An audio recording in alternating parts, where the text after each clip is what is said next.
peux les voir. Jésus, ton merveilleux nom, qui est semblable à toi, ô Dieu.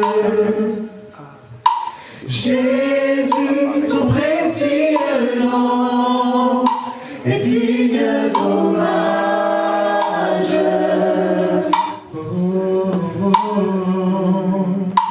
Jésus, ton merveilleux nom, qui est semblable à toi, ô Dieu. Jésus, ton précieux nom est digne d'hommage.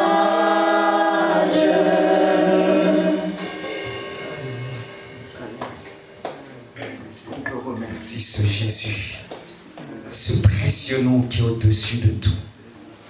Est-ce qu'on peut le faire? Est-ce qu'on peut le faire debout? Pour ceux qui le peuvent, et je sais que vous pouvez. Dieu nous a donné la santé, nous a donné la vie. Seigneur, nous te disons merci. Merci pour ta grandeur. Merci pour ton amour, ta fidélité. Merci pour ces chants qui ont préparé nos cœurs, disposé nos cœurs à l'écoute de ta parole. Seigneur, nous te remercions pour ces canaux que tu as utilisés ce matin pour transmettre ce message par ces chants qui ont préparé nos cœurs, mais aussi qui ont réjoui le cœur de notre Père. Tu es dans les lieux célestes et nous te disons remercie. Nous te remercions pour ta présence. Amen. Est-ce qu'on peut encore l'acclamer, notre Dieu?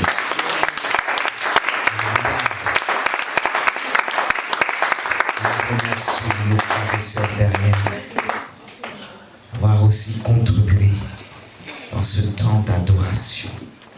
Le Seigneur est merveilleux, il nous fait du bien. Comme je disais, le Saint-Esprit est là, c'est le plus important, même si on n'est pas nombreux. C'est les vacances pour certains, mais c'est les vacances pour nous tous. Mais en même temps, on doit se dire, le feu doit continuer à brûler dans l'autel, dans le temple. Il faut toujours que le feu puisse continuer à brûler. Comme les sacrificateurs, leur rôle c'était de allumer le feu dès le matin jusqu'au coucher du soleil. Amen. Et ça doit brûler. Moi je me dis, Seigneur, les vraies vacances pour moi, ça sera vraiment dans le ciel. C'est là que je pourrai déposer mon armure. C'est là que je pourrais dire vraiment, là Seigneur, je la dépose. Parce que j'ai l'habitude de dire, même quand je vais me laver, je vais aux toilettes, je rentre avec mon armure. Parce que l'ennemi peut saisir tous les moments pour nous battre, pour nous abattre, pour nous attaquer.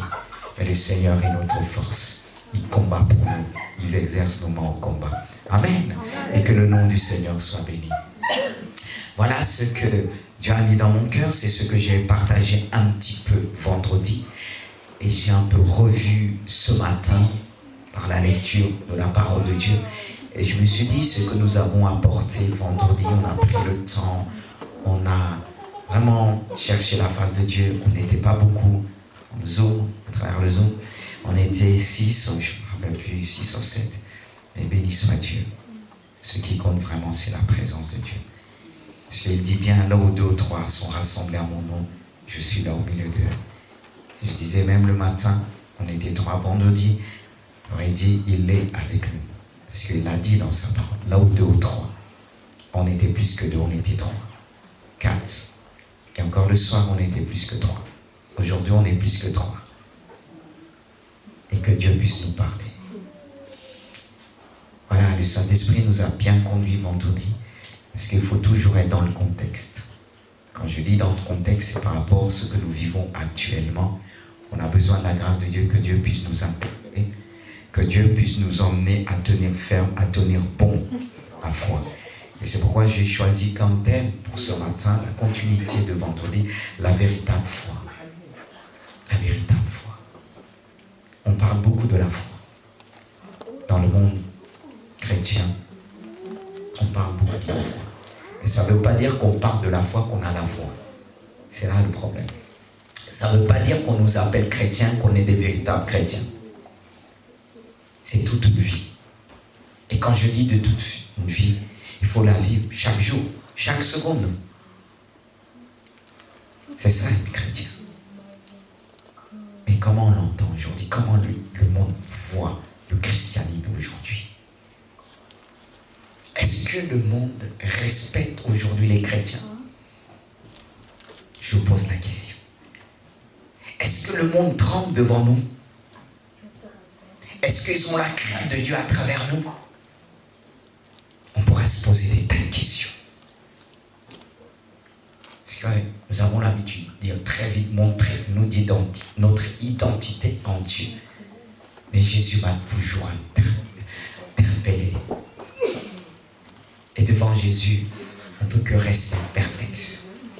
Jésus n'a pas dit tout de suite, je suis le Fils de Dieu. Il a dit d'abord, Fils de l'homme. Et c'est par ses actes qu'on a vu ce qu'il était. Et c'est par ces actes, nos actes, que les gens pourront voir le Seigneur. Et pourront dire, témoigner que nous sommes des véritables chrétiens. Mais revenons sur la véritable foi. Quelle est donc cette véritable foi de nos jours? J'ai noté la véritable foi est celle de notre Seigneur Jésus-Christ. Je dis bien, c'est celle de notre Seigneur Jésus-Christ. La foi, elle est en Jésus-Christ. Frères et sœurs, c'est cette foi qui est agréable à Dieu. Quand on parle de la foi qui est agréable à Dieu, c'est celle de Jésus-Christ. Et quand il va plus loin, il dit, sans la foi, oui, j'essaie de compléter cette phrase, sans la foi, nul n'est agréable à Dieu. Car Jésus-Christ est le rémunérateur de notre foi. Car le livre d'Hébreux dit bien, Épître aux Hébreux, la foi est une ferme assurance. De quoi? Les choses qu'on espère. Est-ce qu'on espère encore aujourd'hui? Et notre espérance est en Jésus-Christ. Si nous n'avons plus d'espérance en lui, on n'aura plus d'assurance. C'est pourquoi il est dit, bien, la foi est une ferme assurance des choses qu'on espère, une démonstration de celles qu'on ne voit pas. Ce matin, j'ai encore réfléchi sur ce passage, sur ce verset qu'on a souvent médité, remédité plusieurs fois. Le Seigneur m'a amené à voir ça sur un autre angle. Sur Jésus-Christ, notre Seigneur. Qu'est-ce qu'il a fait? Notre Seigneur Jésus-Christ a démontré sa foi par des choses cachées. Il a démontré, c'est-à-dire,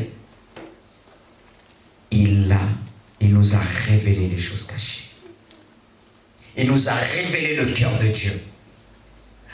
En quelque sorte, il a démontré les choses invisibles par ses actes, par sa foi, des choses qu'on ne voyait pas, des choses qui dépassaient l'homme. Il les a emmenés à l'existence. Frères et sœurs, Jésus a révélé le cœur de Dieu par le Saint-Esprit. C'est pourquoi il dit, nul vient le Père que par moi. Je suis le chemin, la vérité et la vie. Il est le chemin, celui qui nous a révélé les choses cachées. Celui qui nous a montré ce qui dépassait l'homme. L'homme ne pouvait pas voir Dieu, ne pouvait pas contempler toute sa création. Car à travers sa création, nous découvrons le cœur de Dieu, nous découvrons l'amour de Dieu. Et c'est Jésus qui nous a révélé. Et c'est en Jésus-Christ que nous pouvons espérer encore, frères et sœurs. Oui, le Seigneur a fait connaître les choses cachées par sa foi. Mais comment? Même si j'ai un peu dit comment il nous a révélé les choses, mais il est important d'aller en profondeur. Comment il nous révèle les choses? Et nous, comment nous pouvons aussi toucher l'invisible? Comment nous pouvons découvrir les choses cachées? Si Jésus l'a fait, il nous invite à le faire. Jésus, notre Seigneur et Maître, a démontré ce qui était caché, Ce que l'homme cherchait depuis longtemps, ce que les hommes cherchent se trouve en Jésus-Christ. La véritable foi se trouve en Jésus-Christ. Tout se trouve en Jésus-Christ. Il est le centre de toutes choses. C'est pourquoi la Bible nous invite à fixer nos regards vers Jésus. Et pour voir vraiment, pour découvrir, la Bible nous invite à se débarrasser de tout ce qui nous empêche, de nos fardeaux et le péché qui nous enveloppe si facilement. Il nous dit de courir avec persévérance. Il faut de la persévérance. Et nous invite en même temps de garder nos regards fixés vers Jésus. Et je vous invite ce matin à garder vos regards vers Jésus. Et on va voir vraiment comment.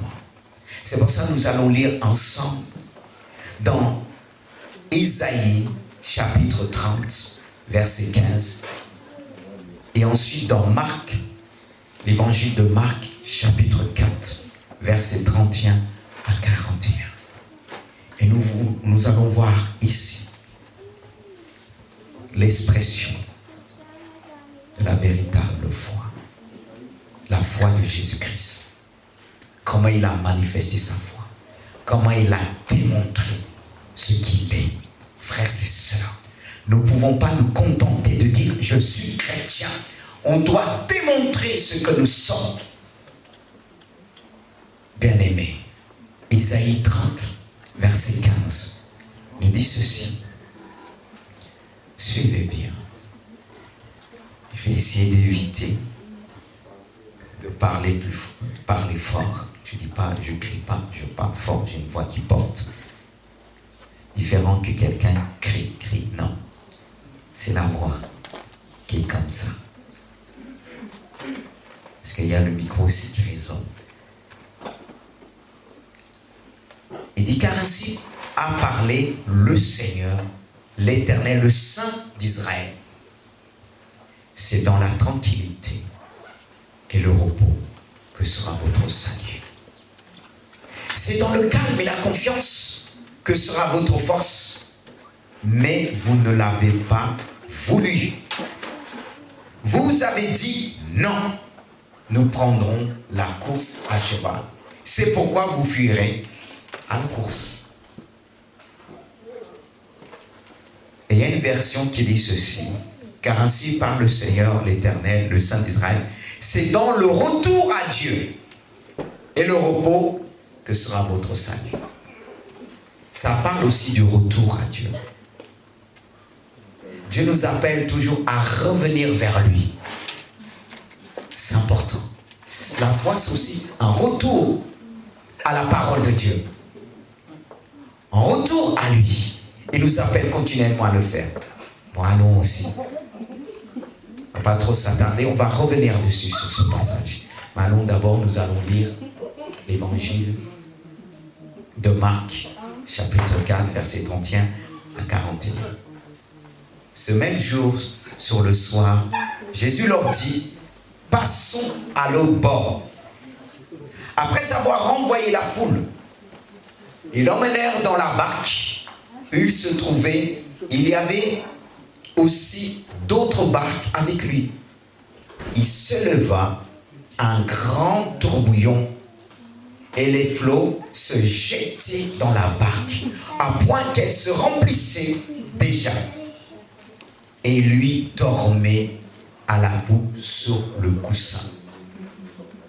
Ils le réveillèrent et lui dirent, « Maître, ne t'inquiètes-tu pas de ceux qui nous périssons ?» S'étant réveillé, il menaça le vent et dit à la mer, « Silence, tais-toi !» Et le vent cessa. Il y eut un grand calme. Puis il leur dit, « Pourquoi avez-vous ainsi peur? Comment n'avez-vous point de foi ?» Ils furent saisis d'une grande frayeur et ils se dirent les uns aux autres, « Quel est donc celui-ci à qui obéissent même le vent et la mer? » Amen. Je reviens sur le sujet. La véritable foi. On voit comment Jésus-Christ a exprimé, a démontré ce qu'il est par sa foi. Et c'est ce que nous devons faire tel il est, tel. Amen. Mais est-ce qu'on l'est vraiment? Mais je ne vais pas m'attarder dessus. Je reviens sur ces passages-là. Il est dit que Jésus, dans cette barque, Jésus dormait. Waouh! Moi, ça me dépasse. Ce passage nous explique qu'il y avait un tourbillon. Un tourbillon. C'était pas que les flots, mais il y avait un tourbillon. C'est une masse d'air qui tourne rapidement. Et quand ça nous prend, c'est la mort. Ça nous balance ailleurs. Les cyclones, ça part aussi. Il y avait le tourbillon, un grand tourbillon. Et devant ça, Jésus dormait. Il était tranquille. Mais les autres étaient dans la panique. On pourra dire, c'est la réalité. C'est normal qu'ils ont peur. Combien de fois on a entendu ça? Oui, de vous à moi, on pourrait dire, c'est normal. C'était la mort. Mais Jésus était dans leur barque. Jésus était dans leur barque. C'est le plus important. Il peut nous arriver des dangers. Il faut vérifier si Jésus est là. Si Jésus est là, tu ne couleras jamais. Jamais. Ils paniquaient. Et c'était la mort. Ils ont tout fait. Mais est-ce que Jésus s'est mis debout aussitôt? Jésus a attendu qu'on l'appelle. Il y a ceux qui pensent Jésus va venir, coucou, t'es en danger, je suis le sauveur. Il est resté silencieux. Il dormait vraiment. On pourra dire, mais il est fou lui. Ça me fait penser à Jonas. Quand il y avait, Jonas était un fou, il dormait tranquillement et en plus c'était lui la cause. Jonas, dans sa foi, il va leur dire, mais là, la foi, c'est un... Même il y avait une désobéissance, mais là, la foi, il a dit, jetez-moi. On aurait dit ça, jetez-moi. Si vous voulez le calme, jetez-moi. Et quand ils l'ont jeté, ils ont vu le calme. Le problème, c'était Jonas. Mais là, pour revenir, on voit Jésus dormait. Il avait son coussin tranquillement. C'est ça la foi. La véritable foi. Combien même il y a du tourbillon ailleurs, tout le monde panique. Celui qui a la foi est tranquille. Il est dans le repos de Dieu. Il rentre dans le repos de Dieu. Oh Seigneur. Moi, ça me dépasse. Comment Jésus peut dormir? Mais parce qu'il était dans le cœur du Père. Il était avec son Père dans le ciel. Si on est en même temps dans les cieux, en esprit, ça va nous garder. Peu importe la tempête, on va être tranquille. Parce que pour opérer avec Dieu, il faut rentrer dans son repos. Il y en a qui veulent opérer quand ils sont agités, ils vont dans tous les sens. Ça ne marchera pas. Ils ne pouvaient pas opérer comme Jésus, ils étaient en pleine panique. Ils allaient dans tous les sens. Mais on a réveillé celui qu'on appelle le repos de Dieu. Seigneur, nous périssons. Tu t'inquiètes pas. Mais le monde veut nous emmener à s'inquiéter comme eux. Eux, ils s'inquiétaient, mais Jésus ne s'inquiétait pas. Le monde aujourd'hui est tourmenté, s'inquiète pour rien. Et quand vous allez même dans un lieu de travail, si tu t'inquiètes pas, on va dire tu es bizarre. C'est comme tu dis, mais toi tu dors. Il était tranquille, il dormait. Et quand il s'est réveillé de son repos. Parce que pour opérer, je répète encore, ça commence par un temps de repos. La foi se repose. La foi peut choisir un endroit là où il y a du bruit, mais elle va se reposer. Personne ne pourra troubler son sommeil. Personne ne pourra le déranger. Et il se lève de son repos. Alléluia. J'aime bien cette partie-là. Jésus, qu'est-ce que Jésus a fait après? S'étant réveillé, qu'est-ce qu'il a fait? Il a menacé le vent. Il a dit à la mer, il y avait le vent et la mer, et ce tourbillon qui était un brassage d'air. À travers ça, je vois cette puissance de l'air et la puissance des eaux qui combinent pour faire couler la barque. Mais Jésus, il se réveille avec autorité. Est-ce que nous, on pourra se réveiller quand on nous réveille? Le temps de se réveiller, qu'est-ce qu'il y a? Qu'est-ce qu'il y a? Qu'est-ce qu'il y a? Pourquoi tu paniques? Le temps qu'on se réveille, ça prend du temps. Le temps qu'on puisse réaliser ce qui passe. Mais lui, il dormait. En quelque sorte, il ne dormait pas vraiment. Parce que la Bible dit, il est celui qui ne sommeille ni ne dort, notre Dieu. Peut-être qu'il était couché physiquement, moralement, mais son esprit était présent. Frères et sœurs, même quand on dort, notre esprit doit être présent. C'est ça la foi. Notre esprit doit suivre les événements. On doit être capable, qu'on nous réveille à la seconde près, de répondre présent. Aujourd'hui, beaucoup de chrétiens sont incapables de répondre présent. Ils sont pris par la fatigue, ils sont pris par le sommeil. Et ils deviennent paresseux. Même pour venir à l'église, ils ont du mal. Ils traînent la fatigue. Ah, j'ai pas dormi. Je me suis levé du mauvais pied. Je ne sais pas si ça existe. Je ne sais pas qu'est-ce que ça veut dire vraiment. Bon, c'est la langue française. Du mauvais pied, ça veut dire je ne me suis pas levé en forme. Mais lui, il aurait pu dire, vous avez crié, vous m'avez dérangé. Mais il dormait. C'est ça la foi. Qui peut déranger un homme, une femme de Dieu? Combien même on vient de la réveiller brusquement en disant elle ne va pas pouvoir avoir la capacité d'agir. Il faut qu'elle reprenne toute sa tête pour agir. Jésus était opérationnel. Un homme de foi, une femme de foi est toujours opérationnelle. Malgré les circonstances, est-ce que nous, on est toujours opérationnel? On est pris par la fatigue, on est pris par nos pensées. Et le temps de dire, mais je vais réfléchir. Je ne suis pas réveillé. Tu m'as dérangé. Je n'ai pas la force de faire ceci. Il me faut 10 heures de sommeil. Vous pensez que Jésus a fait 10 heures de sommeil? On l'a réveillé. Nous périssons. On va mourir. C'est ça le monde aujourd'hui. Le monde chrétien crie. Nous périssons. À travers tous ces tourbillons, ces épreuves de la vie. Où est la foi chrétienne aujourd'hui? Malgré les événements, les circonstances, où est notre foi? C'est pourquoi Jésus a menacé le vent et la tempête. Il a réglé le problème. Parce qu'on ne sait pas ce qui a causé ce vent, cette tempête-là. C'était suite à un temps d'évangélisation. Et le diable utilise les phénomènes, parfois surnaturels, pour détruire le peuple de Dieu.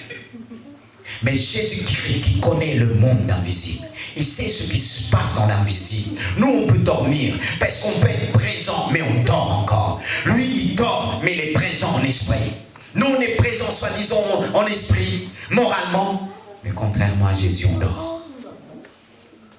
Eux, ils dormaient. Ils étaient en pleine action.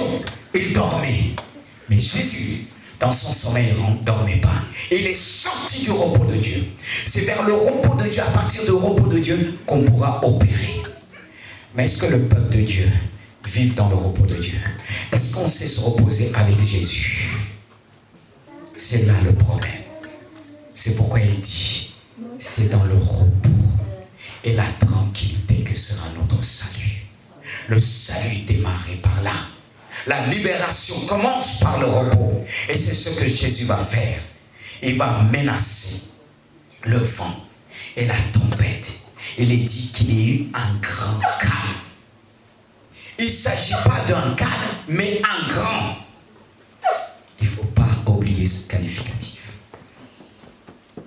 qui montre que Jésus-Christ est grand. Et tout ce qu'il le fait, il le fait avec la puissance de Dieu, avec la grandeur de Dieu, devant l'immensité des flots et de la mer, Jésus-Christ a manifesté la grandeur de Dieu. Notre Dieu est grand. Nous avons l'habitude de dire, mon petit, ma petite femme, mon petit mari. Non. Ne dis pas qu'il est petit, s'il a Dieu. C'est un grand homme de Dieu. Ne dis pas qu'elle est petite, c'est la Dieu. C'est une grande femme de Dieu. La foi vient aussi de ce qu'on entend. Et ce qu'on entend doit venir de notre bouche qui est inspiré par la parole de Dieu. C'est pourquoi je me refuse devant Dieu de dire des paroles négatives. Parce que si Dieu m'a oint de son esprit, Dieu m'emmène à prophétiser, à prononcer des paroles positives, à me refuser, parce que c'est ce que l'ennemi va entendre.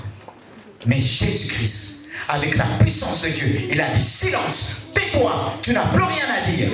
Il parle aussi à la nature. Il ne parle pas simplement aux hommes, mais il parle aussi à la nature. Et Jésus a parlé à la nature. Silence. Et ça s'est arrêté d'un coup.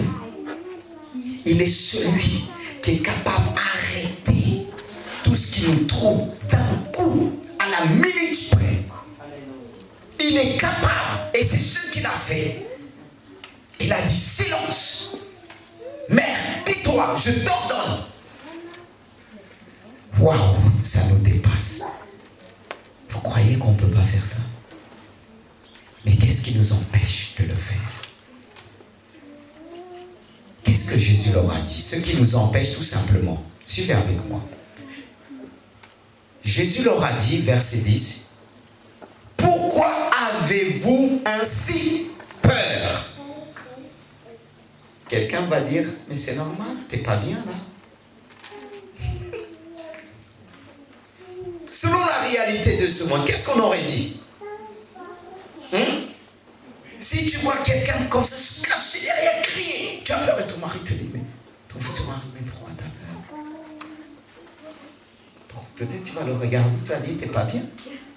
Tu me témoignes, ou bien tu me fais peur, tu te caches, et tu me dis, pourquoi t'as peur? Mais non, on aurait dit, mais Jésus n'est pas bien. Il y a eu tout autour de nous, on allait mourir. Mais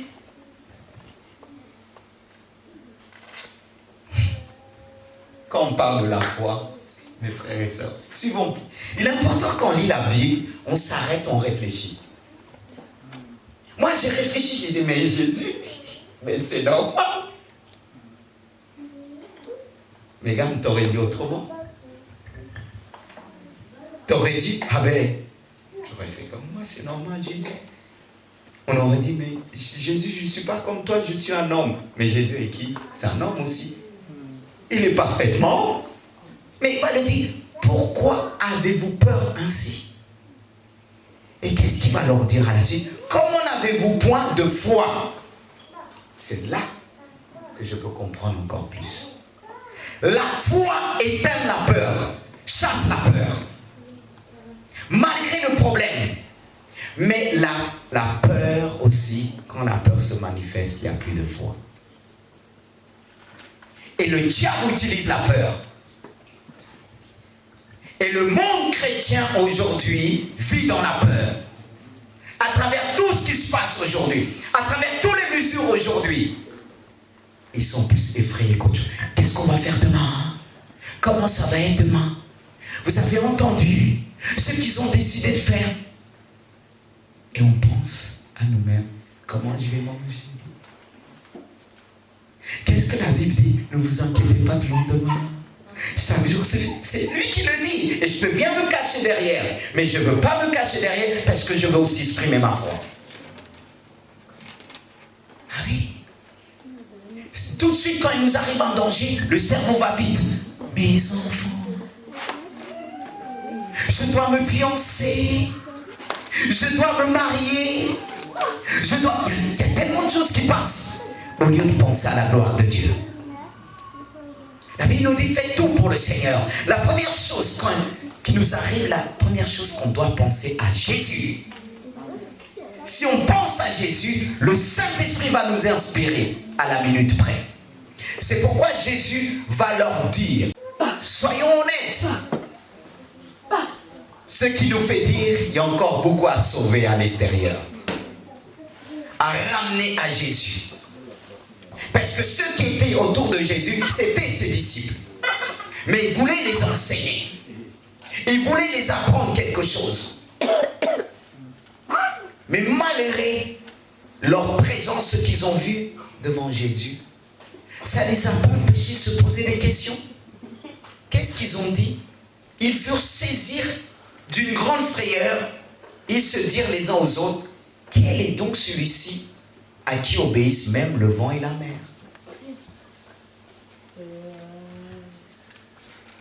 Ça, c'est vraiment une démonstration de foi qui laisse les gens perplexes dans des questions, interrogations. Regardez, ils étaient effrayés. Il dit une grande frayeur. La frayeur, c'est une peur qu'on ne peut pas expliquer même. Mais est-ce que nous, on fait peur au monde? Est-ce que tu fais peur dans ton travail? S'il y a la puissance de Dieu, les gens vont nous craindre. S'il y a la puissance de Dieu, les gens vont nous craindre. Ils seront obligés de réviser les choses. Est-ce qu'on a fait déjà trembler notre patron? On a encore un défi à relever. La parole de Dieu nous emmène à s'examiner. N'est-ce pas? Il dit, voici les miracles qu'accompagneront ceux qui auront cru en mon nom. Il chassera les démons. S'il prend quelques breuvages mortels, cela ne leur fera aucun mal. Ils saisiront les serpents. Et qu'ensuite, ils imposeront aux malades et les malades seront guéris. Et quand le monde voit ça à travers nous, il peut être effrayé. C'est ce que Daniel, les amis Daniel ont manifesté devant le roi Nebuchadnezzar. Et après, il y a eu à la suite une grande frayeur dans le cœur de Nebuchadnezzar. Quand il a vu un quatrième homme, il disait comme le Fils de Dieu, il a vu le Seigneur Jésus. Mais est-ce qu'on voit le Seigneur Jésus à travers nous? C'est ce qui mettra la frayeur. Comment on va connaître la puissance du Saint-Esprit? C'est face en quel contexte? Mais est-ce qu'on pèse? Est-ce que ton hôtel pèse? Parce que dans le monde des ténèbres, il y en a qui pèsent. Parce que nous on dit, je suis sauvé. J'ai Jésus. Mais est-ce que tu as la puissance du Saint-Esprit en toi? Tu as Jésus peut-être dans ta bouche, dans la langue, mais est-ce que tu manifestes la puissance de Dieu? Est-ce que tu as déjà dit à tes collègues de travail, tu verras que je sers Dieu, tu verras que Dieu habite en moi? Parfois on peut dire c'est l'orgueil. Non. Mais quand on est en communion avec Dieu, quand on vit avec Dieu, les gens nous craignent, les gens ont peur. Est-ce que le monde a peur de toi? Si les autres te regardent, te méprisent, parce qu'ils n'ont pas vu la puissance de Dieu. Non. Oui. Il faut oser. Mais pour oser, il faut être en communion avec celui qui nous a appelés pour manifester la gloire de Dieu. Frères et sœurs, arrêtons de dire qu'on est chrétien. S'il n'y a qu'une puissance, quand je parle de la puissance, je parle aussi de l'amour et la sagesse de Dieu. Parce que lui, il a manifesté son amour envers ses disciples. Et la puissance de Dieu peut arrêter la mer. Et la sagesse de Dieu pour les reprendre. Où est votre foi? Pourquoi vous avez peur? Je suis avec vous et vous avez peur. Ça se comprend pourquoi Jésus leur dit, vous avez peur. Pourquoi vous avez peur? Il n'était pas loin d'eux, il était à côté d'eux. Devant on a Jésus, on a sa parole, on a peur. On a les dons du Saint-Esprit, on a peur. C'est pourquoi il va leur demander, pourquoi avez-vous peur? Je suis là. Quand vous voyez votre enfant paniquer, qu'est-ce que vous avez l'habitude de dire? Ne panique pas, papa et maman est là. Qu'est-ce que vous voulez que Jésus vous dise d'autre? Il est présent. Vous voyez qu'il est tranquille. Soyez tranquille comme lui. Sois tranquille comme ton père, comme ta mère. Les enfants imitent les parents. Quand ils voient les parents qui sont dans la tranquillité, disant, papa et maman, va me défendre. C'est ce qu'il faut se dire. Il y avait le grand-papa qui était là.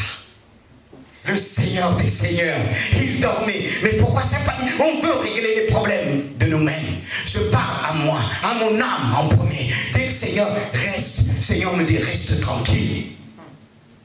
Si tu as raison, si c'est moi qui t'ai mis cette conviction, reste tranquille. Mais pourquoi cette agitation? N'est-ce pas la Bible dit dans Psaume 12, le juste ne craint pas les mauvaises nouvelles. Et pourtant il y en a. Mais pourquoi il ne craint pas? Parce qu'aussitôt, il se met à Dieu. Il se met sa confiance en Dieu. J'ai dit, Seigneur, tu me demandes de ne pas s'agiter. Ça s'agite autour de moi. Autour de moi, ça s'agite. Je suis dans une barque, mais la barque, elle peut couler à tout moment. Le diable peut faire couler la barque. Mais Jésus dit, je suis avec toi. Je dors à côté de toi. Fais de même. Allonge-toi comme moi.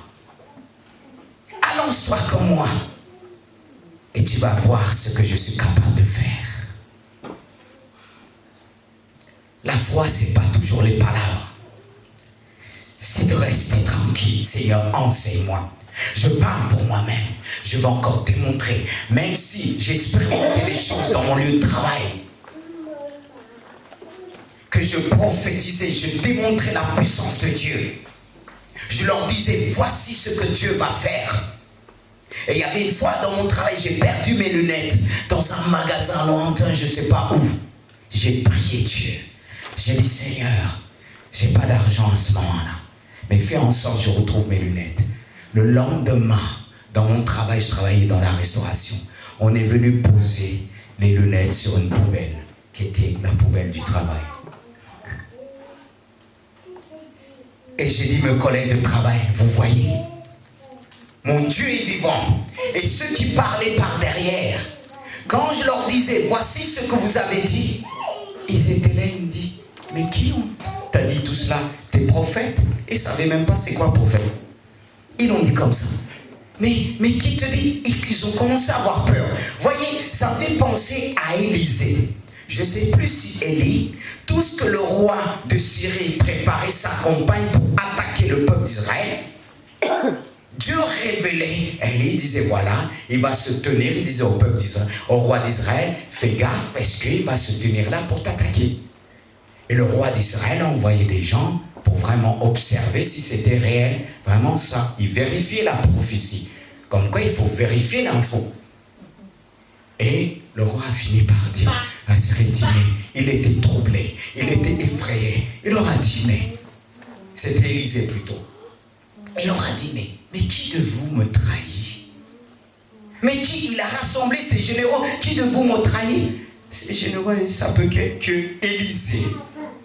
Qu'il voit tout ce que tu fais dans ta bouche, qui révèle aux Israélites. Il a dit, allez le prendre.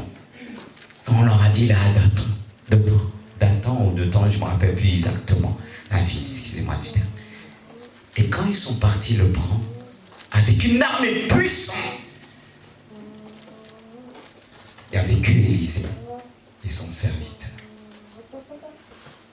Quand ils sont arrivés, voici le serviteur sort dehors, il voit toute cette armée effrayée. Maître, il y a des Syriens. Certainement il disait, c'est fini pour nous, la peur. Mais est-ce qu'Élisée avait peur?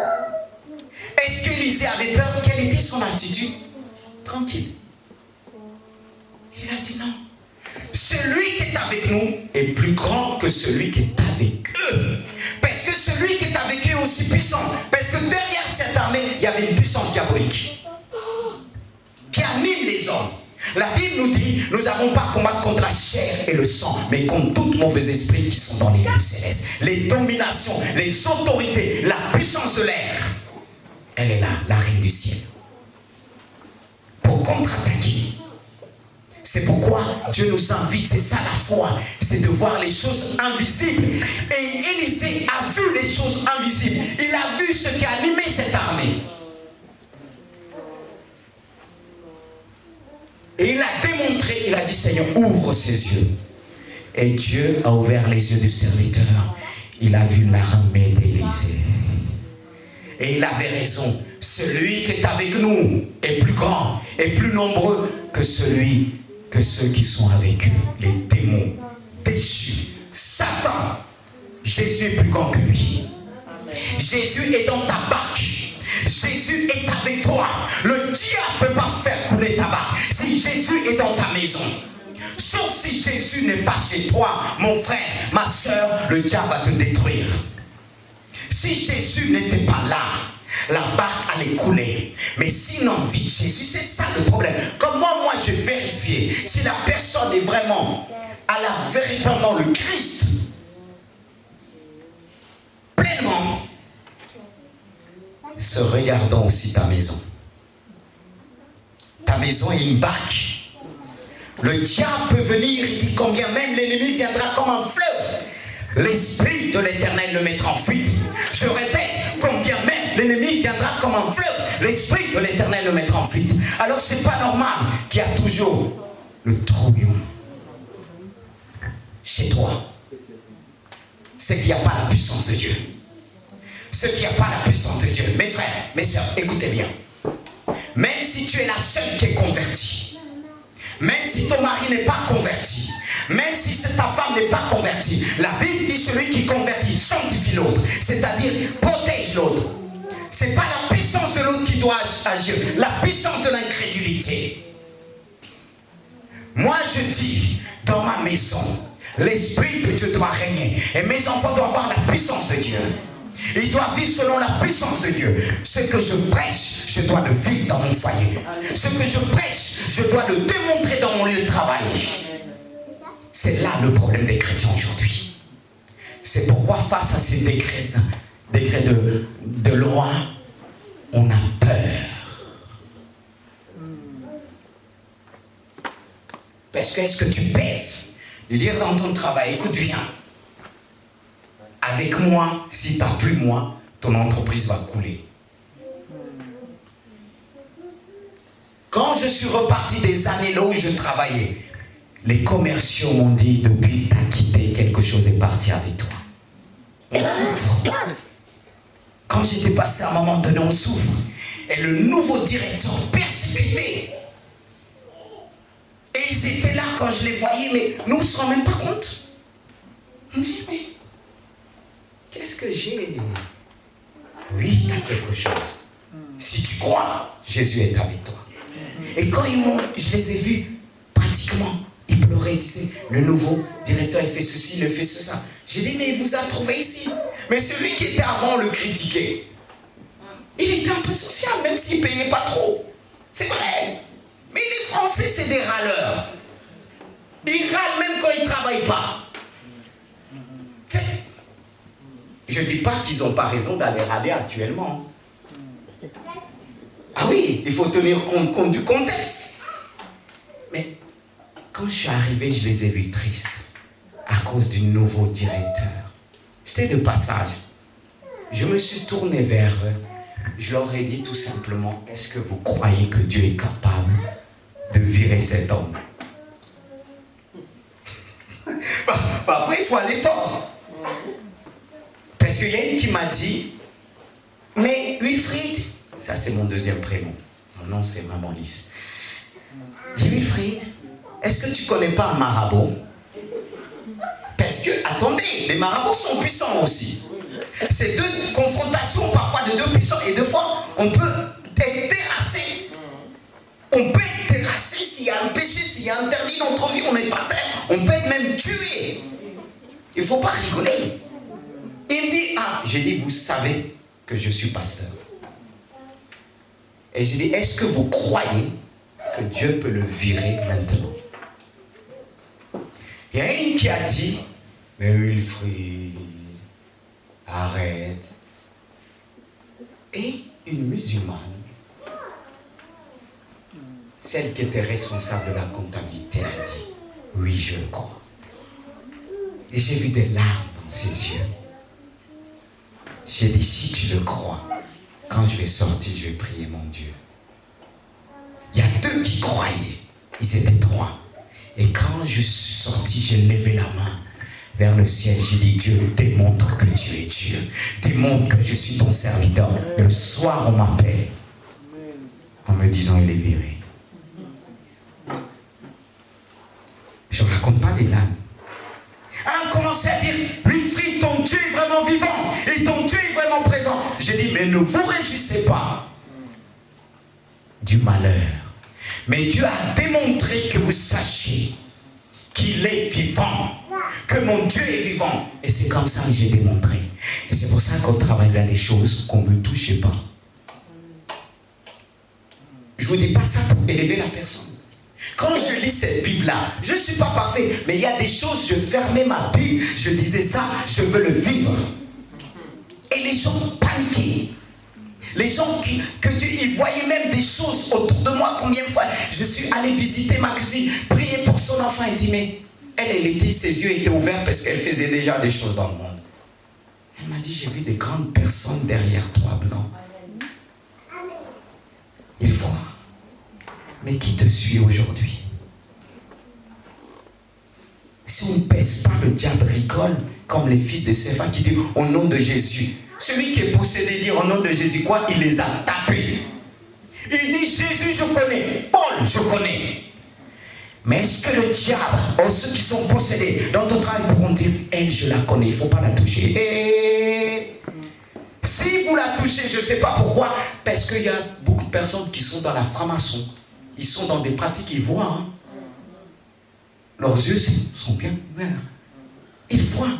Mais quand tu n'as rien, ils voient aussi. Quand tu as un gibier, il voit aussi. Il y a beaucoup de gibiers dans la maison de Dieu. Quand je dis gibier, il y a ceux que les sorciers considèrent comme gibier. Allez demander à Christian. Il a rencontré quelqu'un en ville. Cet homme, quand je l'ai vu, j'ai dit à mon épouse, cet homme, ça. Bon, je dis le mot grand, mais j'aime pas dire grand. Parce qu'ils sont tous petits devant Dieu. Mais ils ont une puissance. Je voyais cet homme, j'ai dit, cet homme, il fait des choses dans la ville. On n'avait pas besoin de me dire. J'ai commencé à prier. Un jour, je passe pour aller chercher les enfants à l'école. Il avait comme un grand calebasse. Vers le lait, c'est là qu'il renversait des trucs. Et moi, je suis arrêté. Je prie en langue. J'ai dit, Dieu merci, tu as permis que je passe là. Parce que je dis, Dieu, c'est moi la plus grande autorité que tu as placée dans cette ville, c'est l'Église. C'est l'Église. Et c'est ce que Christian vous a dit quand on s'est implanté ici. On voulait nous enlever. Confrontation avec l'ancienne mère. Je lui ai dit, je ne partirai pas. Et je l'ai fait comprendre, mon Dieu agit. Mais des menaces, c'était difficile. Ma femme était enceinte, c'était difficile, ça venait dans tous les sens. Mais il fallait tenir ferme. Ferme. Et Dieu m'a poussé à aller voir celui qui est devenu maire. Je lui ai dit, je vais prier pour toi. Et tu vas devenir. Il y avait l'autre qui était bien placé. Il avait tous les musulmans, il avait tout le monde, il avait tout le monde. Et les gens disent, personne ne pouvait s'établir ici. Et pourtant, c'est lui qui m'avait dit, l'ancien, cherche partout et je ne vais pas m'opposer. Mais comme il y avait les élections, il m'a attaqué farouchement. Mais la prière est une puissance. Dieu a démontré. Et quand celui est passé, il m'a dit merci, les prières marchent. Il m'a remercié. Même si parfois on se voit, on se fait comme si on ne se connaît pas par rapport aux autres. Et quand il allait se présenter encore, il nous a dit de prier, il viendra un jour. Et quand j'ai demandé la prière dans l'église, il y avait quelqu'un qui était de passage, est venu voir mon épouse et dit, mais ton mari a demandé, il faut voter pour lui. Or, je n'avais pas demandé de voter. Si un homme me demande de prier, j'ai prié. Et certains ont dit que le pasteur fait la politique. Il y a même certains chrétiens qui étaient de l'autre côté du communisme, ils ont dit comment s'attaquer. Moi, j'ai fait que de prier. Mais vous voyez, deux fois, il y a des chrétiens, on demande, est-ce qu'ils sont chrétiens? Il y a beaucoup qui viennent dans l'église, ils ne sont pas chrétiens. Ils ne sont pas chrétiens. Parce que Jacques disait, montre-moi, toi qui dis, voici ta foi, montre-moi, c'est ça ta foi, et je te montrerai les œuvres. C'est-à-dire les œuvres de la foi. Il y a deux qui sont dits chrétiens, mais où sont les fruits du christianisme? Où sont les fruits de la foi? On reconnaît un homme de Dieu, on reconnaît une femme de Dieu. Arrêtons. en disant c'est un chrétien comme ça. Il n'y a pas de chrétien comme ça. Soit tu l'es, soit tu n'es pas. Mais on le verra aujourd'hui. On le verra dans notre monde. Celui qui sert Dieu et celui qui ne sert pas Dieu. Et deuxième fois, on a prié pour cet homme. On est parti le voir avec mon époux. Il l'a dit même, il viendra. Oui, parce qu'il a vu la main de Dieu. Et il y a même d'autres que Dieu m'a emmené à prier pour un mesmer de Trichâteau. J'ai prié pour lui, son fils qui avait des difficultés. Et quand on est passé avec un frère, il m'a dit, pasteur, quand tu avais prié pour moi, les choses ont changé. Mais il n'a pas eu le courage de venir à l'église. Et son fils est décédé après. Être chrétien, c'est pas parler. Si on n'est pas d'accord avec toi, démontre. On reconnaissait Jésus par ses œuvres. Il dit, si vous ne reconnaissez pas, je suis le Fils de Dieu, au moins, reconnais-le par ses œuvres. Tu ne pourras pas dire que tu es chrétien si tu ne le demandes pas. Frères et sœurs, arrêtons, il y a un prix à payer. Pour devenir un véritable chrétien, il y a un prix à payer. Est-ce que quand on demande, il faut prier, il faut jeûner, est-ce qu'on est toujours là? L'église est comme un hôtel que Dieu a dressé pour rencontrer ses enfants. Mais aujourd'hui, ces enfants prennent un autre virage. Depuis que j'ai donné ma vie à Dieu, j'ai dit, Seigneur, j'ai aucun autre désir si ce n'est de servir. Pourrais demander à mon épouse, enfin, j'aime Dieu. Peut-être on pourra me juger dans d'autres choses, c'est vrai. Mais je tends vers la perfection. Quand je vois comment le monde passe, aujourd'hui je me suis dit, pour la France, je vais prendre ce mois d'août dans la présence de Dieu. Pas pour ma vie. Pour ceux qui manifestent, ceux qui vont perdre leur travail. Ceux qui vont se trouver dehors. Quand je vois ces manifestations, je pleure. Certains disent, mais je suis prêt. C'est vrai, on peut avoir la foi de prendre et tendre le bras. Mais c'est plus dur de l'autre côté de dire, je ne prendrai pas. Ah oui, je prie pour eux. Est-ce que nous, l'église, on prie pour eux? Tant qu'on ne touche pas, on dit, ah, non, je suis en France, je suis touché. Je ne suis pas bien. Je ne regarde pas par rapport à mes enfants, mais un cœur de berger. Est-ce qu'on a ce cœur? Démontrer notre foi commence par l'amour. Parce qu'on peut avoir la foi et déplacer les montagnes. Si on n'a pas l'amour, quelle est notre priorité aujourd'hui? Est-ce nous-mêmes? Est-ce mes propres problèmes? Frères et sœurs, quand je vois des chrétiens abandonnés comme ça, je suis dans mon bureau, je pleure. Il y a des personnes qui sont parfois venues dans le bureau dire des trucs. J'ai que pleuré. J'avais pas de réponse. Ah, je vous livre mon cœur. Parce que parfois on vient, Dieu m'a dit, Dieu m'a dit. Mais on oublie. Dans ce cas-là, c'est pas la peine que Dieu aussi appelle ses serviteurs, les ministères dons. Si on ne peut rien vous dire, c'est pas la peine que Dieu arrête comme ça. Comme on dit, il y a le Saint-Esprit. C'est vrai, mais Dieu est établi. Parfois on vient me dire les songes. J'ai fait, mais écoutez bien. Pour les songes, il faut avoir la capacité de l'expliquer. C'est pourquoi il dit dans les derniers jours, je répandrai mon esprit sur toute chair. Vous fils et vos filles prophétiseront. Vous jeunes gens auront des visions et vous veillards. Dans d'autres versions, dit ceci. Vous anciens, ça veut dire les anciens. Les plus anciens, ça n'a rien par rapport à l'âge. Ça ne veut rien dire. C'est par rapport à être ancien avec Dieu. Ça ne veut pas dire l'ancienneté. Vous anciens auront des songes. C'est-à-dire quand on est beaucoup plus ancien, il n'y a plus cette maturité d'interpréter le songe. Sinon, à travers le même songe, tu peux dire tout et n'importe quoi. Parce qu'imagine quelqu'un a un songe, il dit, ah, j'ai vu le pasteur. Il est tombé. Combien de fois, je peux vous dire ici, que les gens disent, j'ai vu le pasteur tomber, j'ai vu le pasteur... Heureusement, Dieu m'a donné une dimension dans le domaine prophétique. Je dis bien, heureusement, parce que ceux qui viennent nous dire ça, il faut qu'ils se préparent aussi. C'est pas que je vais donner des coups, mais l'homme qui est là, Il n'est pas parfait, mais c'est dans cette dimension. Il y a des choses que je n'ai pas encore dit, ce que j'ai vécu avec Dieu. Non. Et quand Dieu vient, j'analyse. Et ces personnes qui ont répondu ça, dire les sons, ils ont fait du mal.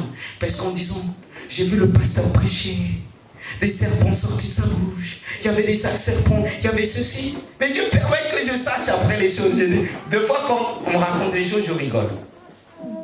Les gens aussi, au lieu de pleurer, ils rigolent. Je dis, le temps parle. C'est là qu'on verra celui-là qui est vraiment un prophète, un homme de Dieu. Parce que par les songes, il y en a beaucoup qui ont divisé l'église. Et moi qui vous parle des songes, quand je vous parle, je sais de quoi je vous parle. J'en fais pas beaucoup. Parce que la vision, l'Esprit de Dieu, c'est beaucoup plus grand. Celui qui reçoit de Dieu d'une manière qu'on va lui parler, va dire, je sais parce que j'ai la conviction, je sais parce que Dieu m'a montré dans mon esprit. Je n'ai pas besoin de dormir qu'il puisse me montrer les choses. Parce qu'il y a certains qui ont besoin de dormir parce que leur chair est là, leur pensée est là, ils ont du mal à prendre. Et Dieu, c'est comme il les endort pour parler à leur esprit. Parce que sinon, l'intelligence va combattre. Mais il y a ceux qui reçoivent. L'intelligence se taise. Parce que l'esprit a le dessus. Mais est-ce que c'est le cas de beaucoup? Est-ce que c'est le cas de beaucoup? C'est beaucoup, hein? Beaucoup. Je ne dis pas que c'est parce que tu fais des songes. Quand je parle à quelqu'un qui faisait des visions, je dis, ce que tu fais, c'est ce que Jean a vécu. Dieu te transporte en esprit. Dieu te saisit en esprit. Et Dieu te montre des choses. Et c'est dans ce domaine, parfois, Dieu m'utilise. Il saisit, il te montre que des choses que tu ne peux pas le dire. Et quand je suis en phase de prière avec quelqu'un, je dis, Seigneur, parle, démonte ta puissance. C'est comme une jeune me disait une fois, Jésus n'existe pas. Jésus, je lui ai dit, je vais te démontrer à la minute près que Jésus existe. Et quand je priais pour elle, Dieu me révélait les choses que ni les parents pouvaient savoir. Je disais, et quand elle a sorti, elle a dit, le pasteur m'a dévoilé. Et c'était des choses graves. Je ne dis pas ça pour élever ma personne. Je n'ai pas besoin de me glorifier. Je sais ce que je suis. Je sais ce que je suis. Et ce qu'on est, quand on le manifeste, des paroles de connaissance, des paroles de sagesse, les gens se cachent devant nous. Ils fuient. Ils fuient. Ils fuient. Et il y a toujours des conflits aussi. Les gens qui fuient, il y a des conflits. Parce que regardez Jésus. La foi qu'il a manifestée. Quand il a démontré l'invisible. Quand il a parlé l'invisible. Quand il a parlé du plan de Dieu en disant, dans Jean, je ne sais plus si c'est le verset, le chapitre, je ne sais plus exactement, quand Jésus a dit, prenez ma chair et mangez, et mon sang est comme un breuvage. Ses propres disciples, ils ont dit, ces paroles sont compliquées. Qu'est-ce qu'ils ont fait? Est-ce qu'ils sont restés en disant, explique-nous? Ça crée un conflit. Ne pensez pas que Dieu vous révèle les choses. Les gens vont se mettre à genoux. Ils l'ont abandonné. Ils l'ont abandonné. Heureusement, il y avait les 12. Et Jésus l'a dit, et vous, vous partez pas comme eux? Et qu'est-ce que Pierre a dit? À qui d'autre irons-nous? Toi qui as les paroles de vie. Toi qui demandes Dieu, utilise-moi. Révèle-moi. Est-ce que tu es prêt à perdre des amis? Je parle même des amis chrétiens. Il ne faut pas les en vouloir. Ça crée des conflits. Mais par contre, les mauvais songes, ça ne crée pas des conflits. Ça divise. Élise, une grande partie suit. Regardez Élie. Devant le mont Carmel. Tout vers la foule allait vers le roi. Élie était seul. À un moment, il a déprimé. Il disait, je suis seul. Dieu l'a dit, non, non, non, non. Je me suis réservé 7000 hommes qui n'ont pas fléchi le genou. Ne dis pas que tu es seul. Il y a des gens qui ont la même foi que toi. Tu ne les vois pas. Demande que Dieu te révèle. Ça va te donner la force. Et tu ne seras pas tout seul. Parce que le diable dit, tu es tout seul. Dit, si tu parles, on va dire, tu es fou, tu es folle. C'est vrai. Quand Dieu nous révèle des choses, pas des fois des choses que Dieu m'a révélées, je suis là dans le silence. Et si aujourd'hui je parle, il y a des choses, ça faisait 20 ans, 10 ans,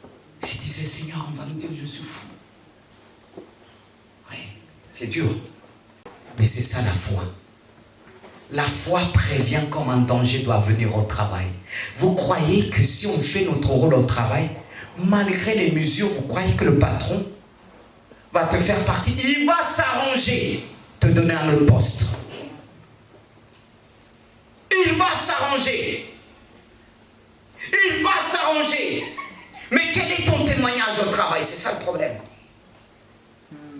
Moi, quand j'ai quitté pour partir à l'école, mon patron m'a dit, tu n'as pas besoin de déposer ta démission. Pars quand tu veux. Pars quand tu veux.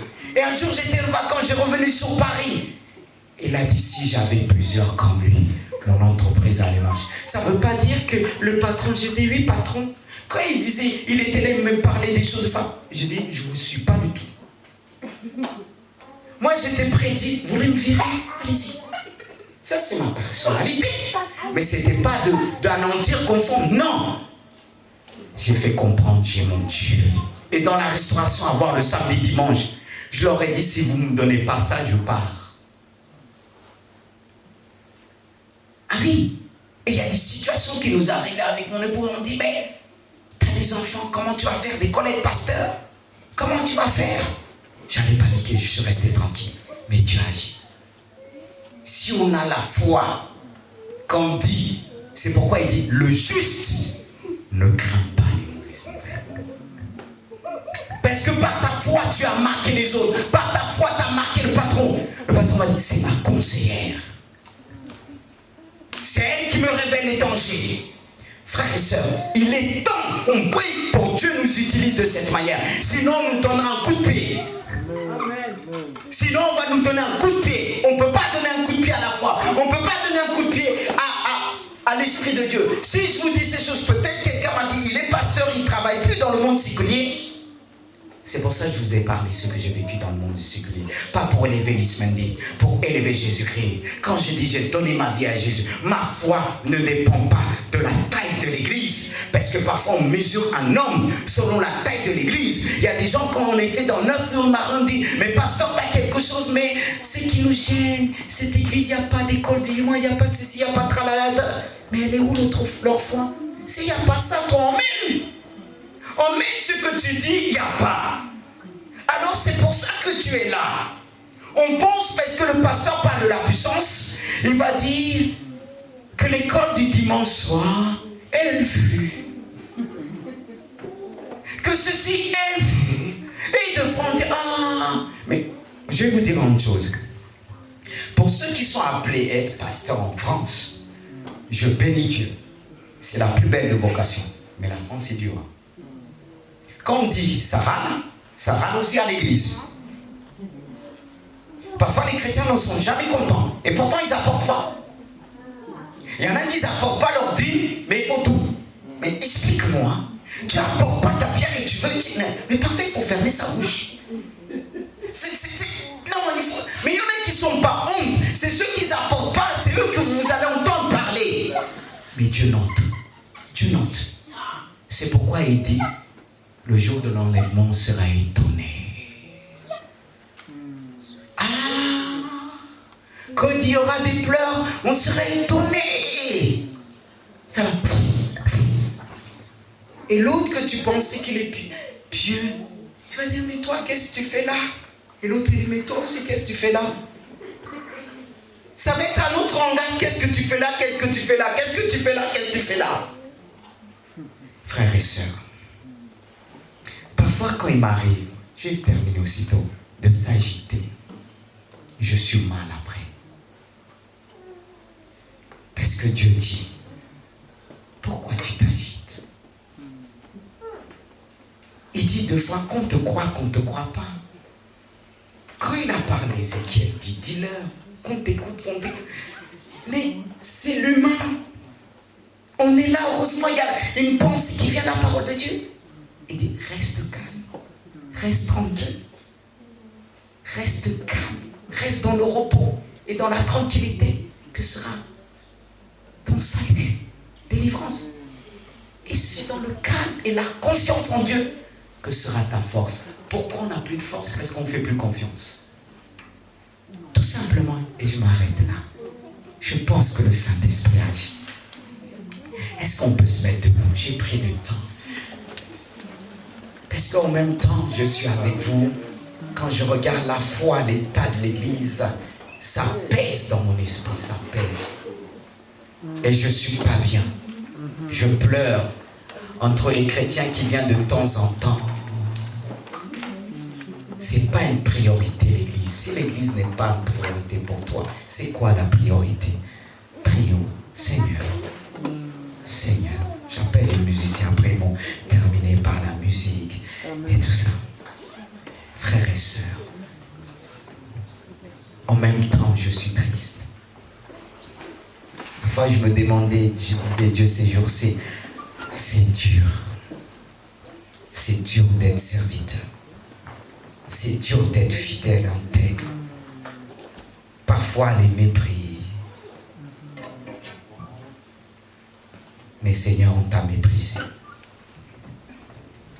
Aide-nous à tenir. Aide-moi à tenir.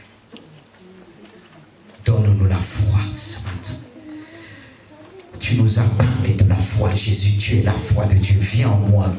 Et Jean-Baptiste a raison de dire qu'il croisse, que je diminue. Croisse en nous. Croisse dans la vie de ma soeur. Qu'elle diminue. Que mon frère diminue. Que l'orgueil diminue. Que l'orgueil diminue. Parfois on peut nous insulter, Dieu permet. Parce qu'il veut que l'orgueil puisse diminuer en nous. Qui sommes-nous sans Jésus? Seigneur, tu es à côté de nous. Parfois on ne te voit pas. On veut régler nos problèmes. Seigneur, je n'ai pas à te réveiller, j'ai juste appelé. Eux, ils t'ont réveillé, mais j'ai juste à t'appeler. J'ai juste à te parler. J'ai pas besoin de te booster. J'ai pas besoin de te réveiller. Oh Dieu, tu es vivant. Règne en nous. Règne dans le cœur de ton peuple. Tu cherches un peuple, un royaume de sacrificateurs. Dieu nous cherche. Il cherche des hommes qui vont communiquer cette foi. Tu es à la porte, Jésus. Donne-nous la foi. La foi de l'enlèvement. La foi des temps de la fin. Cette foi qui persévère malgré les circonstances, malgré les pleurs, malgré les difficultés. Donne-nous cette foi. Donne-nous cette foi. Fais de nous des hommes et des femmes de Dieu, des hommes et des femmes d'esprit, des hommes et des femmes de prière, des hommes et des femmes de foi. Manifeste ta grandeur ce matin. Tu es là. Tu es là. Je te prie de tout mon cœur, de toutes mes forces, de toute mon âme. Seigneur, je vis pour toi. Je vis pour ton Église. Comme Josué pouvait dire, moi et ma maison, nous servirons l'Éternel. Je veux te servir avec mon épouse. Je veux te servir avec mes enfants. Je veux te servir avec mes frères et sœurs de l'Église. Mais Seigneur, tu nous appelles à renoncer. Nous voulons renoncer. Pardonne-nous. Si nous avons du mal à renoncer, pardonne-nous, pardonne-nous, pardonne-nous, pardonne-nous, par le Saint-Esprit, pardonne-nous, Père. Je te demande pardon, pas simplement pour moi, mais pour mes frères et sœurs. Tu veux ranimer la flamme. Comme tu pouvais dire à Timothée, ranime la flamme que tu as reçue de don de Dieu. Ranime cette flamme. Ranime cette flamme. Dieu ne nous a pas donné un esprit de timidité. Il ne nous a pas donné un esprit de peur, de frayeur. Mais son esprit ce matin nous remplit. Nous remplit, nous remplit, nous remplit, nous remplit, te remplit ce matin de force. Reçois la force, reçois l'autorité, reçois la puissance d'anéantir les pensées, les pièges de l'ennemi. Et nous anéantissons, nous menaçons. Jésus a menacé, menace ton problème. Menace ton problème ce matin. Menace ton problème. Menace ce qui te tient quand Jésus dit mais silence au problème. Tu peux le menacer et donner un autre nom à ceux qui te tenaient, à ceux qui t'empêchaient de exprimer ta foi devant Dieu. Ta foi doit grandir ce matin. La peur doit diminuer. Que la peur diminue dans l'église de Jésus. Au nom puissant de Jésus. Au nom puissant de Jésus. Alléluia. Et je te prie, la foi que tu as mis dans le cœur des musiciens, quand ils jouent, qu'ils puissent prophétiser en ton nom, qu'ils puissent oser même aller dehors, proclamer la grandeur de Dieu. Parce que tu veux utiliser des musiciens, des chants qui sortent, qui manifestent autrement, qui manifestent par les dons qu'ils ont reçus. C'est par les chants que les gens viendront à l'extérieur. Quand ils vont